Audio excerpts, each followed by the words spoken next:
We want all voting to stop. We don't want them to find any ballots at 4 o'clock in the morning and add them to the list, okay? It's a very sad moment. To me, this is a very sad moment, and we will win this, and as far as I'm concerned, we already have won it.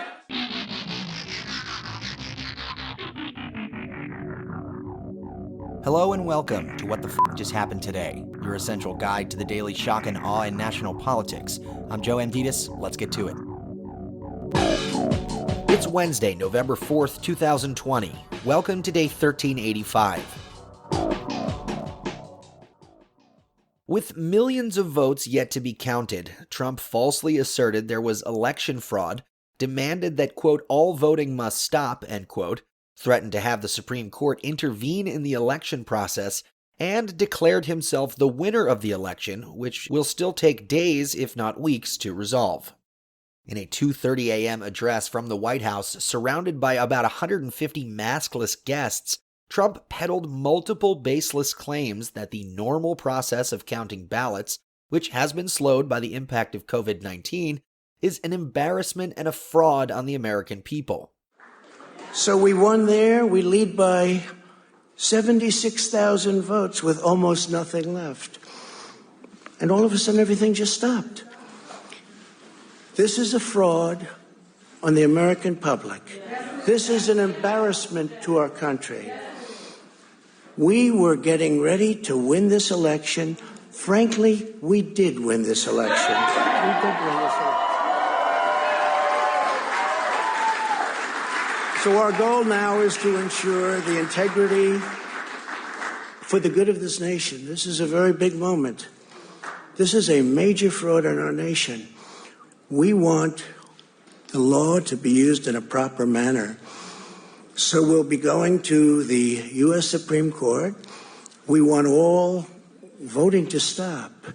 We don't want them to find any ballots at 4 o'clock in the morning and add them to the list, okay?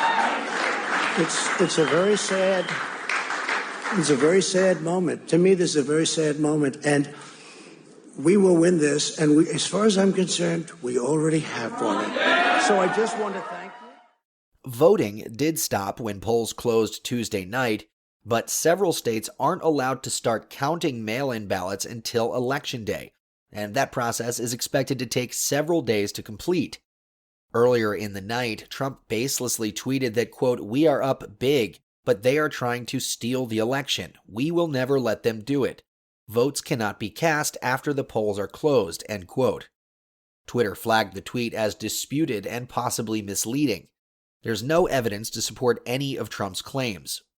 On Wednesday, Biden said it was clear that he would reach 270 electoral votes and win the presidency, but stopped short of claiming victory. Quote, here the people rule, Biden said. Power can't be taken or asserted. It flows from the people, and it's their will that determines who will be the president of the United States, and their will alone. Every vote must be counted. No one's going to take our democracy away from us, not now, not ever. Meanwhile, Biden narrowly won in both Wisconsin and Michigan. The Trump campaign vowed to immediately request a recount in Wisconsin, which can be done if the margin of victory is within 1%. And according to the current count, Biden leads by less than 21,000 votes, or roughly 0.6%. Trump campaign manager Bill Stepien said in a statement that Trump is well within the threshold to request a recount in Wisconsin, and that the campaign plans to immediately do so. Trump's campaign also filed lawsuits in Pennsylvania and Michigan to halt ballot counting, arguing that they were not given meaningful access to monitor the opening of ballots and the counting process. The Trump campaign is also seeking to intervene in a Pennsylvania case at the Supreme Court that deals with whether ballots received up to 3 days after the election can be counted. Control of the Senate, meanwhile, rests on 5 uncalled races. Democratic prospects of taking control of the Senate were diminished after Republican incumbents, including Joni Ernst in Iowa, Steve Daines in Montana, and Susan Collins in Maine, all fended off their challengers. Republicans hold a 53-47 advantage in the Senate, and Democrats need to flip 4 seats to take the majority if Trump is reelected, or 3 if Biden wins. Democrats have gained 1 seat so far. The U.S. Postal Service failed to comply with a federal judge's order to sweep 12 postal processing facilities that cover 15 states looking for undelivered mail-in ballots on Election Day.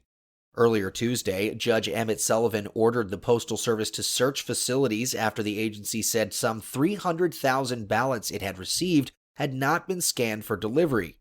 The judge gave USPS until 3 p.m. to complete the sweeps, but the agency rebuffed the order, saying it would stick to its own schedule. Nearly 7% of ballots in the USPS sorting facilities on Tuesday were not processed on time for submission to election officials. On Wednesday, Judge Sullivan threatened to call Postmaster General Louis DeJoy to appear before him, saying, quote, "I'm not pleased about this 11th hour development last night. Someone may have a price to pay for that," end quote. And finally, the United States formally left the Paris Climate Agreement, a global pact forged 5 years ago to avert catastrophic climate change. The Trump administration formally notified the United Nations a year ago that the United States would withdraw from the agreement. Nearly 200 nations remain committed to the 2015 agreement, which aims to keep the increase in average global temperatures well below the 2 degrees Celsius mark. That's all for now. You can find the links and sources for all of these stories on the main website. And as always, visit whatthefjusthappenedtoday.com for the latest news and headlines. Until next time, I'm Joe Anditas.